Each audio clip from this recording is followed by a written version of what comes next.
third panel discussion of the morning. We are fortunate to have such a great group, and I'm going to let Jeffrey here with the Jeffrey Umberger Agency go through and introduce these wonderful guests. I'm so thrilled. This is the first year that we have done a voiceover panel workshop at the festival, but we think it's something that is definitely growing in the Atlanta market, growing here in the Southeast.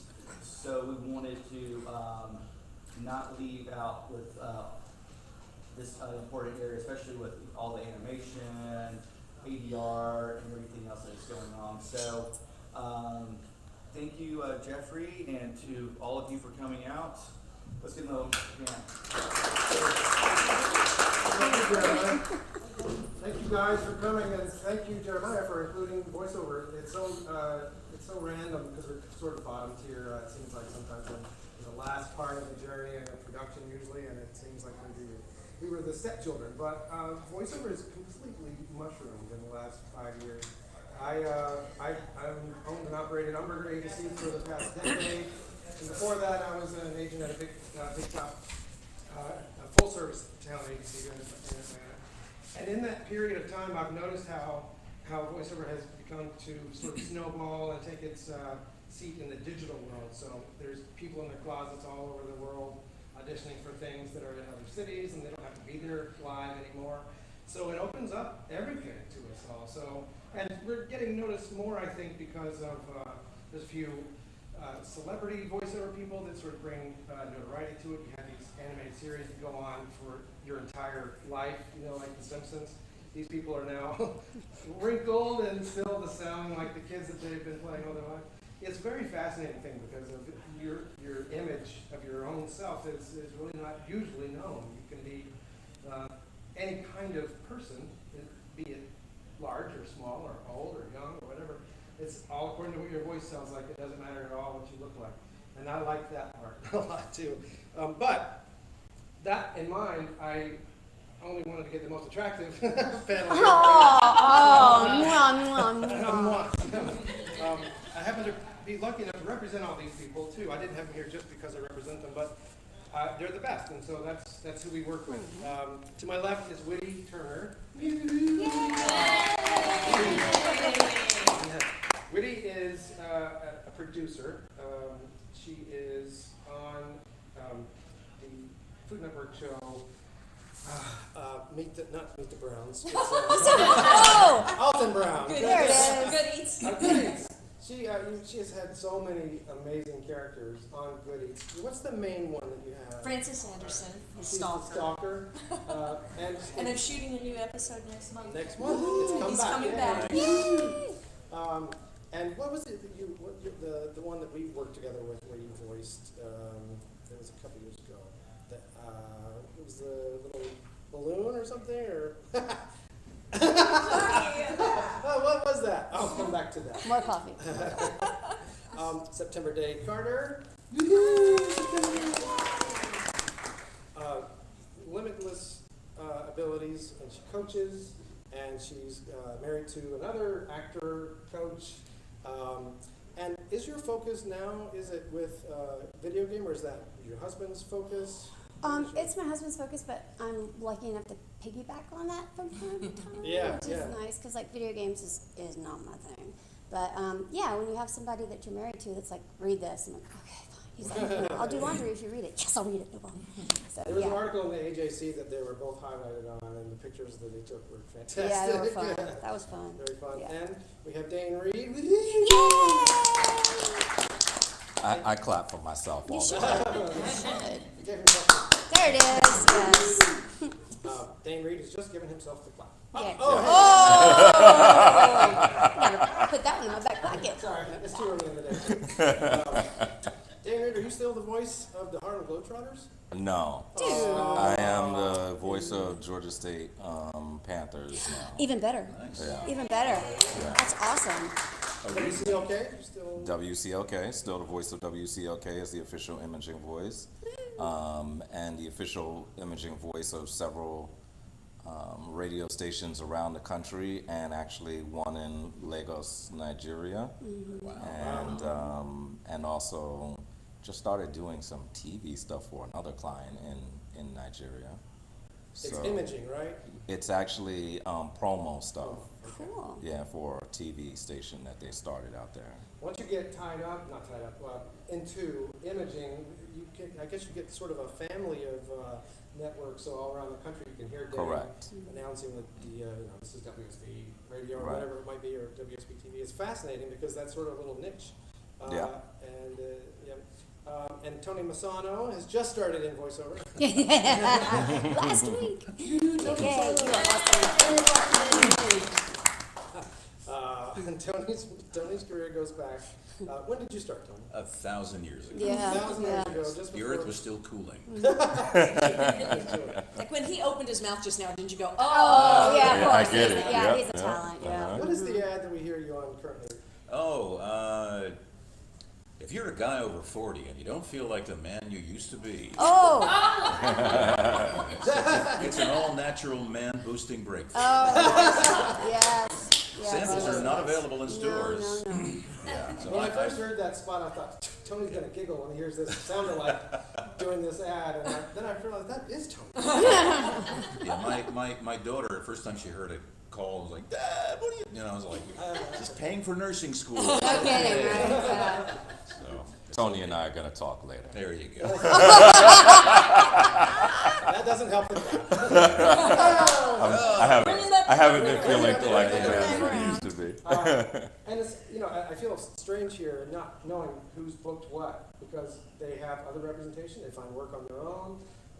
The stuff I know that I've booked them on, except Widdi's, I can't remember the one that I booked for. But it's fascinating because you can have 5 to 7 agencies if you can handle that sort of organizational skills of having all those. But you need them. We're a region, but we're national. And there's the Northwest, which is regional, but they get national opportunities too. But you need to have yourself represented if you're going to be a working video actor. You need to be represented in all the pockets of the country.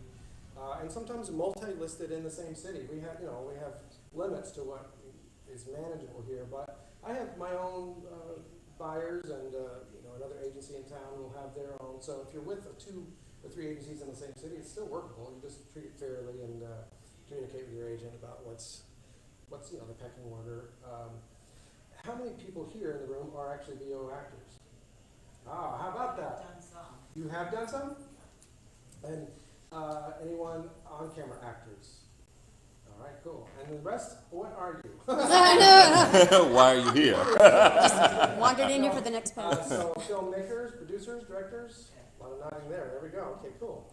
This is fascinating. So who has a VO need coming up? I'm not saying for my agency, but who has anyone have a VO need coming up, like a narrator? Oh, you too. That's great. Are you on the same project? An animation project, I always can voice, so. Yeah, that's fascinating. That's good.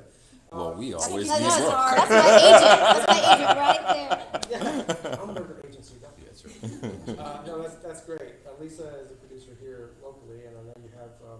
Is that in the works now, or is that going to be I'm pitching. developing? Okay, good. Pitching Yeah. the job now. Cool. Well, what I want to do is discuss with you.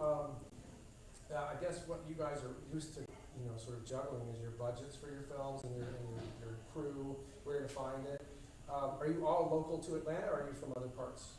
Wow, it's fascinating. That's great. I think it's really wonderful what Jeremiah's pulled together here to bring people from other regions. I know when it first started off, it was a little smaller, so I'm just proud of him for that, and glad you're here.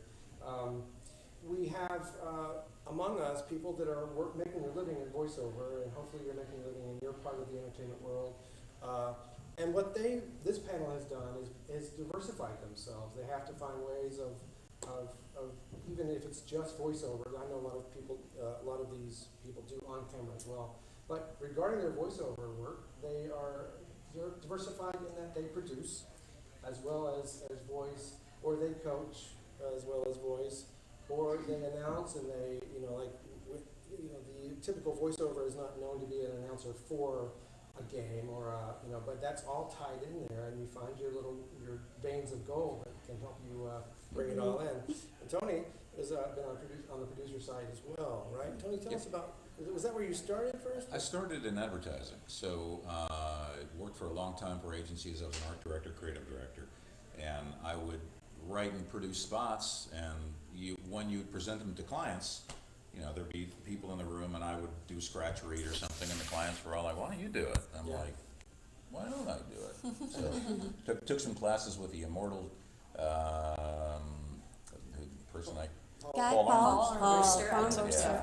Like everybody else in Atlanta at the time, and did kind of half and half for a long time, and then about 5 years ago, really started doing only voiceover. Yeah. So, but I mean, I think doing something else kind of feeds your head for it too. By being a producer, being a director, being an art director, it gives you a little different viewpoint rather than just doing voiceover. So I think it's healthy to do both. Yeah, it does give you a good perspective. Sorry. I mean, you wouldn't believe how many audio engineers are voiceover Oh, talent. yeah. Because they sit there and they're hearing it all day, and then they're Yeah. like, "Well, I can do this." Yeah. Well, and they're good And they're not too. actors. Their background isn't acting, Yeah. but you know, they just.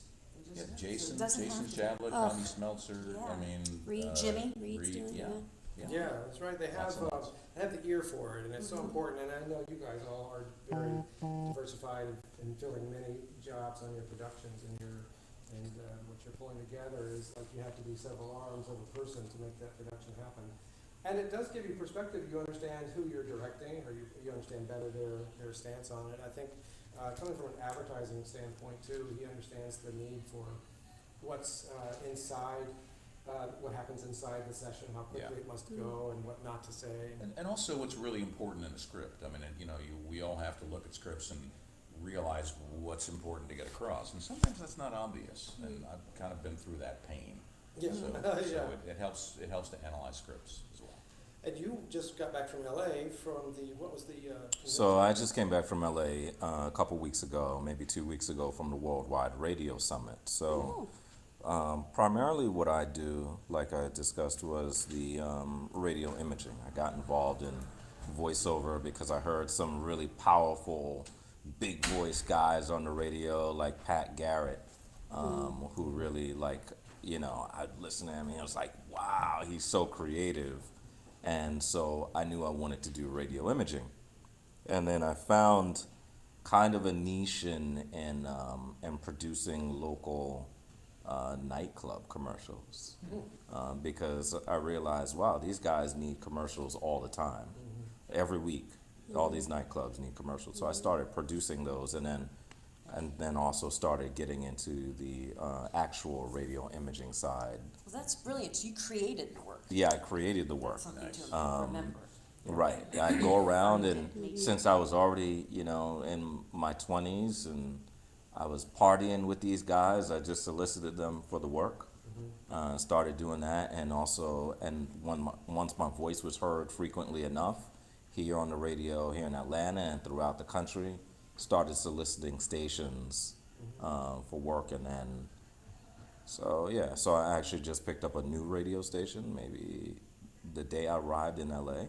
Actually, That's awesome. Oh, Congratulations. yeah, a new radio station, and also some of the narration stuff is picking up too. Like, people are finding me online and just picking up the phone and calling me. So, you know, voiceover is really diverse, and I think everyone here can be a testament to the fact that, you know, you may do one thing here, and then someone says, hey, can you do this over here? Yeah, Yes. I do that too. Ta-da! Can you sing and dance? Sure. Well, no, I can't sing and dance at all. but You can sound like it. you know, but you know, over time, and you're in the industry for 5, 10, 15, 20 or more years, and you learn a little bit about everything, even if you're a master of one. Right? You are still very proficient in a lot of different things, and that's what I've learned in the years that I've been doing this. Yeah, okay, I can image your station, Well, you but have to hey, find you yourself. got that. It's amazing you found it yourself too. I think Yeah. that's how you survived. Yeah. You Yeah, I diversified. mean- You went, like Widdi's saying, you went and found it, made it a niche. for Absolutely, yourself, and there you go. absolutely. Where did you study voiceover, or you just naturally? So it's kind of weird. I went to school to do radio, and I did an internship in Atlanta, and I realized, wow, these people treat the interns really bad. And then I was like, wow, they actually treat the on-air talent pretty bad too. So the on-air talent just kind of passes it down to the interns. And everyone passes down their stress. And I said, I don't want to do that. Yeah. Good for You know? you. So I was like, what else am I going to do? Right. So voiceover was the logical step. And I started in 2004, where I heard way less people saying that they wanted to do voiceover. Yeah. Everybody No wants to do kidding. it now. Yeah. Yep. Have their mic in their closet. Right. Under their sheets or whatever. Yeah. A USB Pillow mic. fort. Yeah, no, yeah. September, do you find any of your work online as well? Not as much anymore. Because I'm kind of spoiled. I started in 2007, February, because I had been a veterinary technician, a little over a decade, and I got mauled by a Rottweiler. And I know it's so cool. I've actually got skin grafts right here. It feels bad. It's pretty sweet. Yeah. You tore your shirt So too. yeah, I know, right? Still the shirt. So I got torn up, and I was laying there thinking, there's got to be a safer job. And when I was in my teens, I always listened to this radio station. It's like this beautiful voice jock. I was like, oh God, he is just like the hottest thing. I never even met him. Yeah. But I used to call up the radio station all the time, and it was like we became friends that way. Never met or anything like that, but drifted apart. But at that point, that's when I was thinking, oh, I'll try that voiceover thing. And I started February 2007. Took me till September 9th, 2007, and that was when I was live announcing the MTV VMAs out in Vegas. Wait, just how many? Just months? Yeah, just months. Oh my I God. suck. I suck so bad. I'm so sorry. Yeah, I know. But so that was my thing. Is that when I got that, that was my springboard to say, I called up agencies the next day. Hey, did you catch the VMAs? That was me. I don't have an agent, and so that's how I started kind of going my career, and started teaching after that because I saw a lot of teachers charging way too much, and it was more like just a way to kind of show people like, look, this is not what you have to do. You can do it this way. It's not so expensive. Got an online presence, and that old jock that I used to hear on the radio that we were friends, he saw my website. We met for lunch 2 days later, and the next year we were married and having a baby. Oh. I know. So VO has given me my career, my husband, my 3 kids. So everyone, this is how easy it is to get into Oh, this. totally. Oh, I totally. If you're looking for a relationship, That's it's it. very. I mean, That's why voiceover's so great. And I will say, honestly, it's like you can have those big moments, but if you don't build off of them, and nobody really cares. A little while later, it's like, oh, that was great, but what are you doing now? And one big job, that's one big job. Consistency, corporate narration. Those are the things that you want to get into. They're not sexy, but speaking of that, you made your own opportunities. My thing was I started doing voicemail for a company called Bait and Tackle in Vegas, and they are an adult film producer company. And so I would do their voicemail systems, and then I was like, do you guys ever have another need for this? And they were like, well, yeah. I was like, what is it? Adult ADR. Oh. What's adult ADR? She wondered, yeah. So it was when the adult films did not catch the right sounds that women were making, and they would send you this, we need this sound, 5 seconds of this sound, 5 seconds of this sound. So got a bag of blow pops, hit to the old closet for the studio, and did the thing. And so I do a ton of ADR for a ton of companies out there. Yeah. I'm not actually not this. Yeah, So it's funny because actually early in my career I did some of that. See, there's no shame, No. only paycheck. No. No Yeah. shame. There's also audiobook. There's a big producer here in town called Listen Up Listen Up, Audiobooks. yeah. And there audiobooks, but there is also sort of the other tangent area of that is the erotica, And romance. they do a ton of erotica over there. Yes, I was they do. doing a book on Harry Truman, which was Harry Truman erotica? Okay, I was like, Yeah, oh. and somebody was in the break room, and I was talking to her for a while, and she was like, "You should do porn," and I'm like, "Oh, if only I had a nickel every time I heard that." I should do what? Well, and then Maybe not. the ad you got, ironically. Well, maybe that's true, yeah, And you can have an alias name, you know, yeah, so. you which pick I'm sure is wise. Your dog, your first dog and your first street, like your drag name, I guess. Autumn Moon. I used another is guy's mine. name. Like, Autumn Moves. Autumn Moon. For Autumn September Moon. Day, yes. Autumn Mine Moon. was Trixie Redwood. I love that. What's yours? I gotta know. it was Kenny Johnson. Of course it is. It was no. So I knew another guy who also made club commercials, and so I used his name.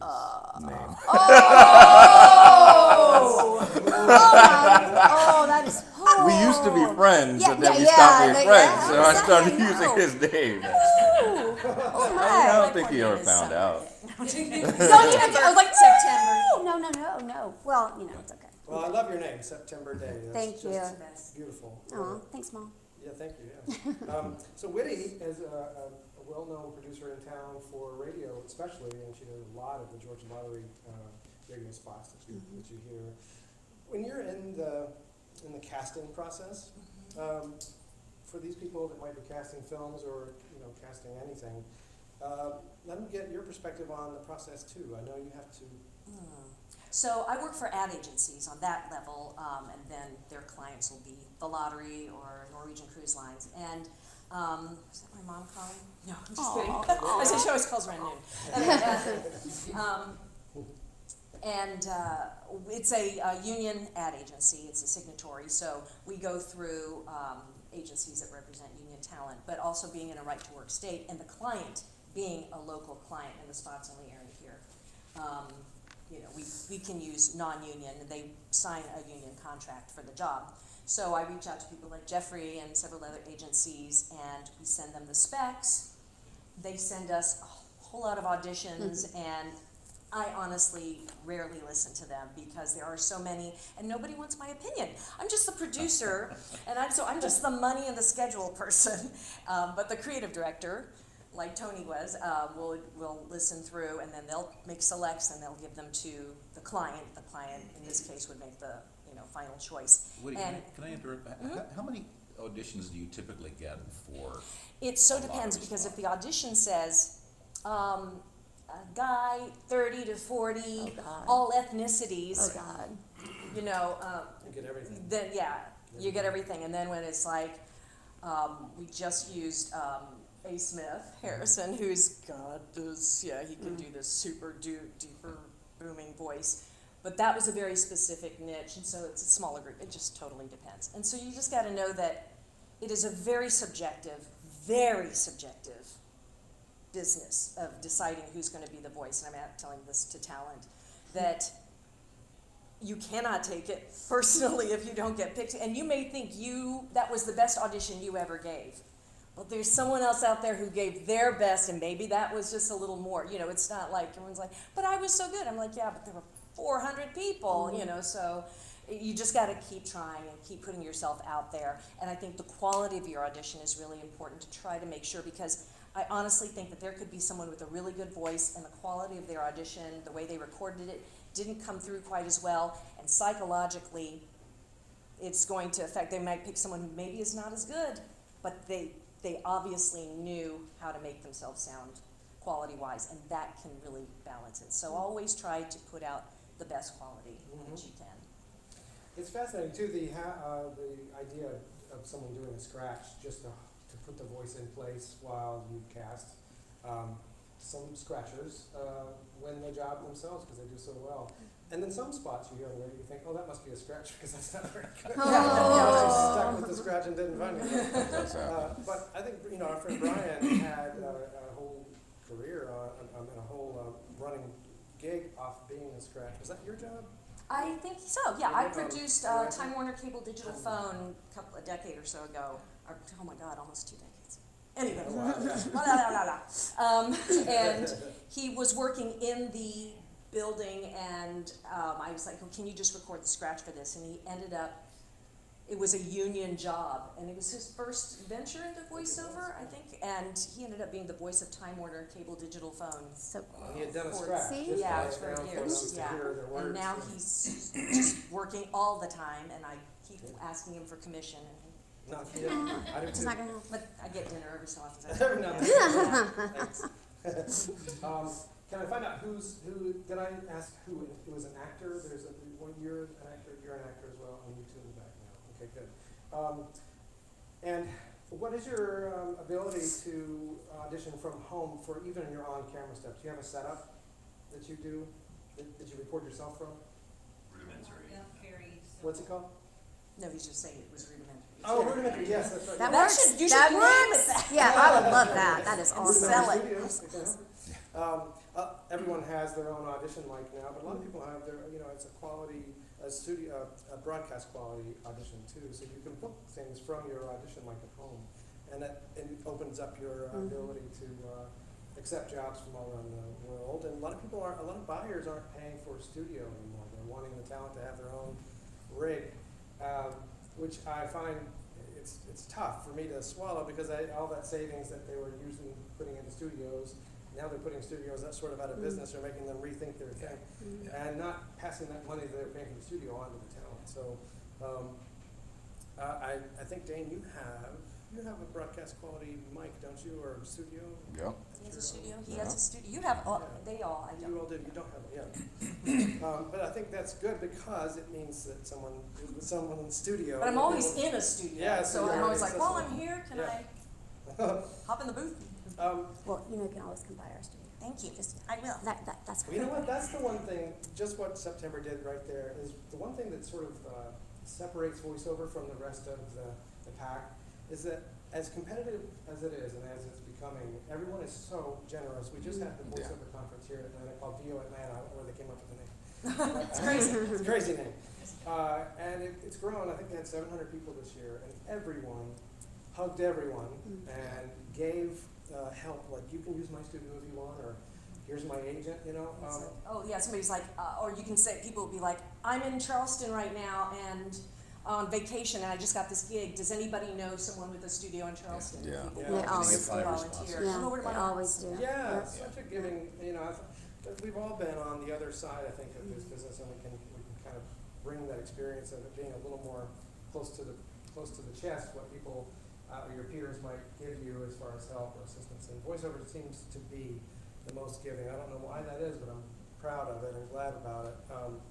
And these people have such great reputations. Is that what you call it? I thought you were going to say representation.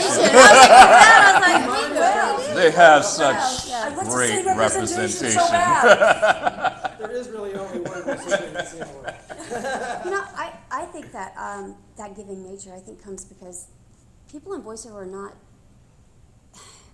I feel like everyone who goes into it has had some sort of self-confidence issues in the past, and a lot of it is because you go to VO because you can hide a little bit. You're still behind the mic. No one's actually putting your body There's not out a lot there. of vanity in Right, voiceover. yeah, Not like- yeah, and I think a lot of us, went through that, am I cool enough? Am I good enough? Am I cool enough? And so, having known what that was like,